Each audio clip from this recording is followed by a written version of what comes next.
आप जैसे आपको पता है कि एससीओ समिट 2025 चल रहा है चाइना के अंदर। आज हम डिस्कस करने वाले हैं इंडिया, चाइना, रशिया, पाकिस्तान पर क्या इसका इकोनॉमिक असर होगा। दोस्तों, my self doctor Ajay Bhatia from IMS academy. आज हम एक इकोनॉमिक एनालिसिस करने वाले हैं इन 4 कंट्रियों के बेसिस पे। दोस्तों, पॉलिटिकली आपने देखा कि चाइना ने इंडिया का वेलकम किया, रशिया का वेलकम किया, पाकिस्तान को पीछे धकेल दिया गया, पीछे की लाइन में पाकिस्तान खड़ा था। ये सब आपने पॉलिटिकली कई न्यूज़ चैनल्स पे आपने देखा। बट आज जो हम बात करने वाले हैं कि इस समिट में हुआ क्या, जो इकोनॉमिकली इन कंट्रीज़ को क्या हेल्पफुल करेगी।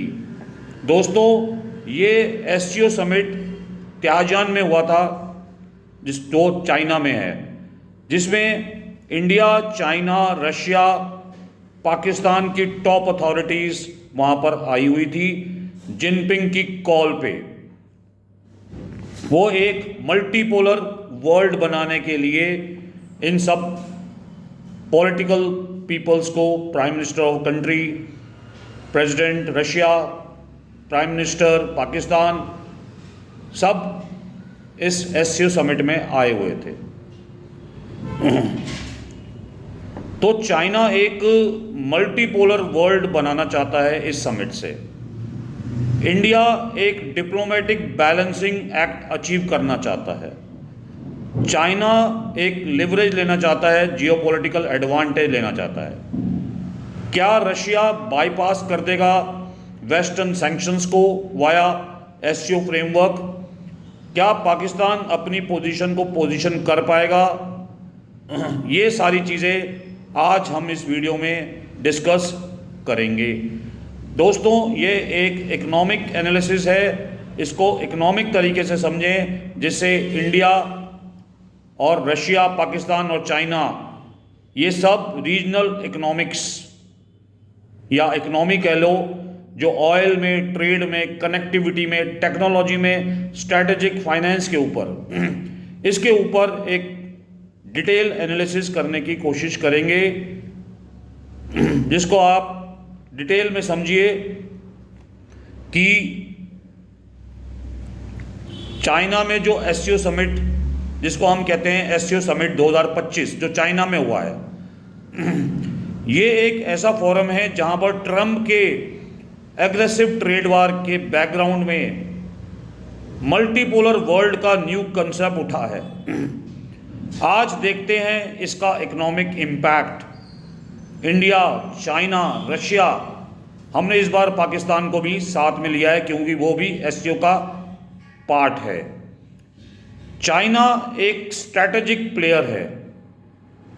जो Chinese president Jinping multipolar push करना चाहते हैं। जिनपिंग चाहते हैं यूएस को चैलेंज किया जाए और एससीओ का ग्लोबल साउथ चैंपियन बनाया जाए,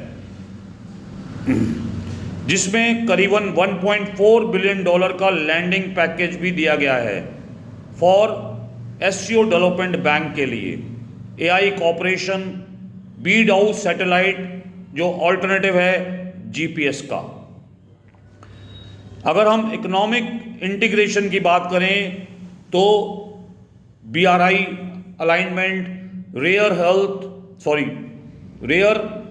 अर्थ फर्टिलाइजर सप्लाई, जिसको इंडिया को उसका अश्योरेंस दिया गया है चाइना की तरफ से, जो इंडिया के लिए क्रूशल होगा फॉर सेमीकंडक्टर और रिन्यूएबल पुश के लिए। चाइना अपने आप को मैसेजिंग करने की कोशिश कर रहा है कि मैं एक पीस मेकर हूँ। वो साथ में पर अपना इंफ्रास्ट्रक्चर, रीजनल इंफ्रास्ट्रक्चर को भी डबल करना चाहता है। उसने करेंसी ऑल्टरनेटिव्स की बात भी करी है, इंडिया, रूबल्स एक्सेट्रा। इंडिया ने एक बैलेंस रिस्पॉन्स दिया है। क्योंकि इंडिया जो है अभी चाइना पे उतना विश्वास नहीं कर सकता। तो इसीलिए प्राइम मिनिस्टर मोदी ने, जिसको आप कहें, न्यूट्रल पोस्चर दिया है और साथ में सॉवर्जिनिटी के बारे में बात करी है, कनेक्टिविटी के बारे में बात करी है, बट उन्होंने अवॉइड किया है BRI इंडोर्समेंट। BRI इंडोर्समेंट क्या है? बेल्ट एंड रोड इनिशिएटिव है चाइना का। मोदी ने इसको अभी सही नहीं बोला। मोदी ने fight against double standard, terrorism, Pakistan को आइसोलेट करने के लिए ये सारी बातें डिप्लोमेटिक तरीके से SCO समिट में बोली है।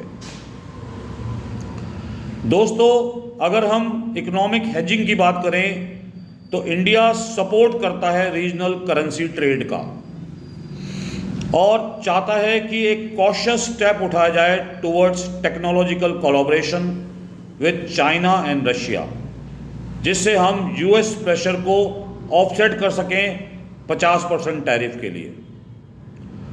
दोस्तों, रशिया लिवरेज भी ले रहा है SCO समिट का, क्योंकि रशिया के ऊपर अमेरिकन सैंक्शंस है।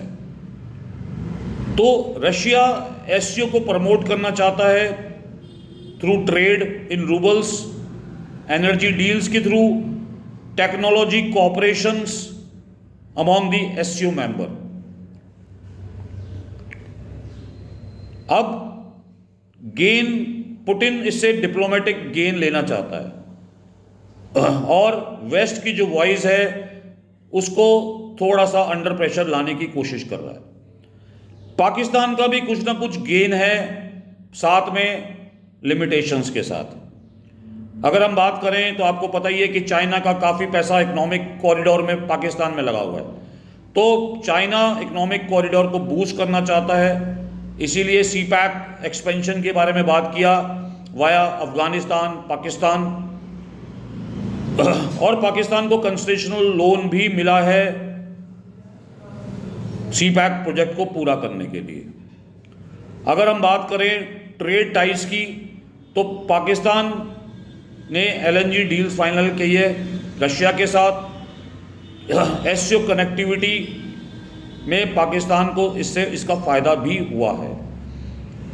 बट फिर भी डिप्लोमेटिकली बात करें तो पाकिस्तान आइसोलेशन में है और इंडिया और चाइना ने पाकिस्तान को ओवरशैडो कर दिया, आप कहो दबाई दिया।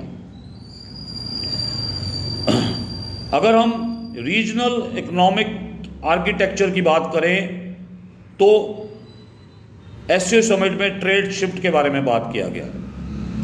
SCO कंट्रीज के अंदर करीबन 28% ग्लोबल GDP है और 17% एक्सपोर्ट है और US का शेयर डिक्लाइन हो रहा है। SCO समिट में रिजर्व करेंसी स्ट्रैटेजी को पुश किया गया है, जिसमें चाइना की करेंसी, इंडियन करेंसी और रशियन करेंसी आपस में एक दूसरे के साथ ट्रेड कर सके। डेवलपमेंट प्रोटोकॉल्स की बात करें तो new SCO bank, AI centre, belt and road like labs, vocational training programmes, Luban के अंदर सैटेलाइट नेविगेशन ऑल्टरनेटिव्स, ये सारी बारों में डिस्कस किया गया है। अगर हम इंडिया की बात करें तो स्पेसिफिक इकोनॉमिक इम्प्लीकेशंस, इंडिया का एक स्पेसिफिक इम्प्लीकेशन क्या हो सकता है? India focus more towards energy security, तो वो चाहता है कि रशिया से ही हम लोग ऑयल खरीदें और वेस्टर्न कंट्री पे ऑयल नीड्स के ऊपर कम डिपेंडेंट हो जाए। इंडिया चाहता है कि ट्रेड और मैन्युफैक्चरिंग इंडिया में एक्सेस करे यूरा एशियन मार्केट्स को, बैलेंस चाइना ओवरफ्लो और अपनी सप्लाई चेन को बढ़ाने की कोशिश करें। इंडिया कैपिटल मार्केट रिएक्शंस पे भी फोकस्ड है। इंडिया चाहता है कि इक्विटी का जो शेयर है वो कम वॉलेटाइल हो, बट उसका लॉन्ग टर्म एडवांटेज लेना चाहता है इंडिया SCO बैकिंग से। इंडिया इमर्ज कर रहा है more central not reduce to US China binary, मतलब अपनी इकोनॉमिक पॉलिसी पे ज़्यादा वो फोकस्ड है। अगर हम दोस्तों इसको कंक्लूड करें, आप पूरी डिस्कशन को समझे कि इन एससीओ समिट के अंदर 2025 एक वाटरशेड मूवमेंट रहा है। चाइना अपनी लीडरशिप को दिखा रहा है, रशिया को एक जगह मिल रही है, स्पेस मिल रही है जिससे वो सैंक्शंस को से बच सके, पाकिस्तान अपने प्रोजेक्ट्स को सिक्योर कर रहा है और इंडिया स्मार्टली नेगोशिएट कर रहा है। इंडिया इसको अपने ट्रेड में, एनर्जी डील में कन्वर्ट करना चाहता है, टेक्नोलॉजी पैक्स में कन्वर्ट करना चाहता है, बट वो फोकस ज़्यादा है अपनी सॉवर्जिनिटी पे, अपनी सॉवर्जिनिटी पे ज़्यादा इंडिया फोकस्ड है।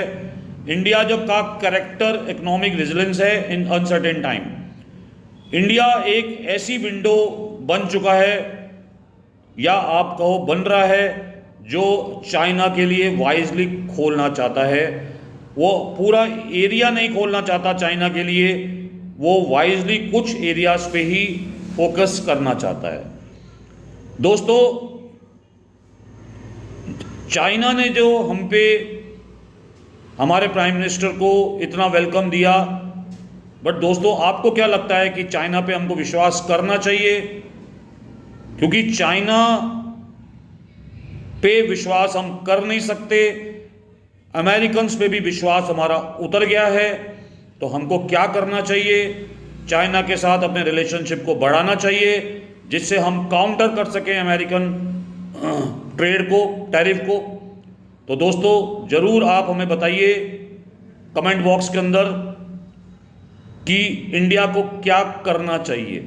दोस्तों ये एक इकोनॉमिक एनालिसिस है, ये पॉलिटिकल एनालिसिस नहीं है।